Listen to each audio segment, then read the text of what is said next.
Hey Penguins fans, hockey fans, I want to thank you guys for watching the video.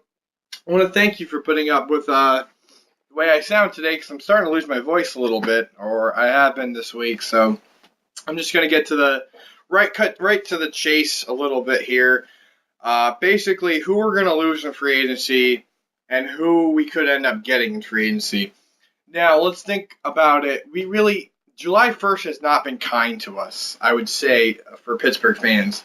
You think back when we traded in '08, we got Hossa and Dupuis, and Hossa left us on July 1st to go play in Detroit and chase the cup, which came back to bite him. But at the same time, it was definitely a disappointing July 1st that year. I would say the only July 1st where we really did well was in 2010 after we had a really bad year. We got knocked out by Montreal in Game 7 because our defense really wasn't where it was in '09. And then we went out and got McCulloch and Martin, spent about $9 million a year between the both of them. And I like Martin and McCulloch.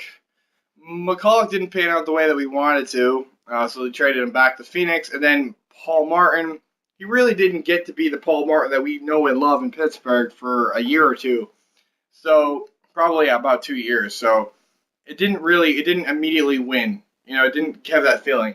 Do I think we could win July 1st this year? I mean, I'm not talking about doing better than everyone else, but just a win for this organization. Get some players that really can make us competitive and tough to play against. Because our bottom six is not very good.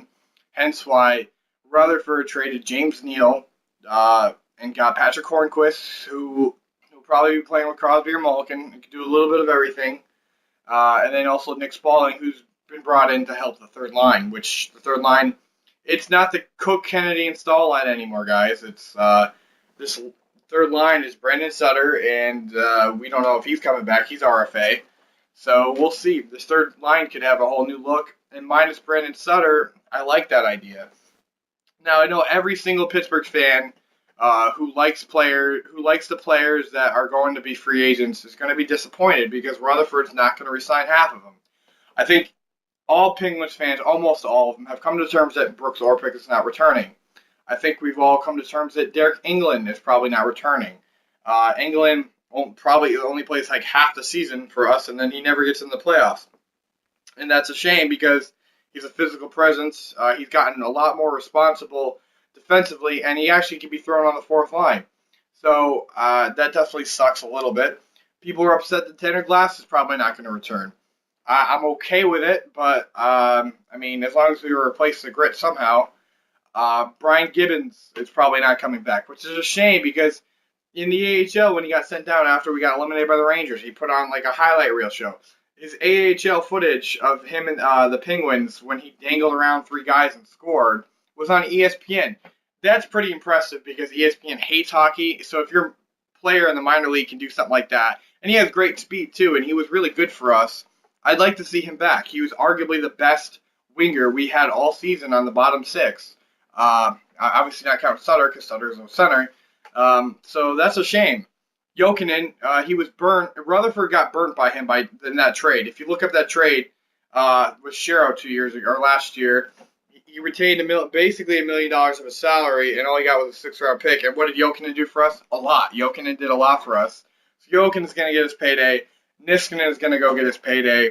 So basically, he's going to let most of his team walk out because, I mean, it's Sunday. Free agency is Tuesday. At this point, I don't see us having any last-minute re-signs. I mean, maybe we could. We'll see. So apparently, Rutherford has his eyes on 4 particular players that are going to hit free agencies. I have to believe Mason Raymond is one of them. He had a very good year. I believe he had 19 goals. He would be a great guy to have on the third line, but I also feel like he could jump to the first and second line with guys like Crosby and Malkin. I think that they would make Raymond a lot better. But Raymond can get his own offense too, so I think that's why he's appealing. And I think you can get him for under $2 million, so that's also appealing. So we'll see how that goes. But like I said, free agency has not been good to us, so do not expect to have this blowout free agency day. But, I mean, since we are trying to fix our bottom six, I feel like we can do that. So I think we can come out with a good July 1st. Will we? I don't know. Rutherford already failed on getting coach number 1, so we had to go with coach number 2. Thank you guys for watching the video. Have a great day.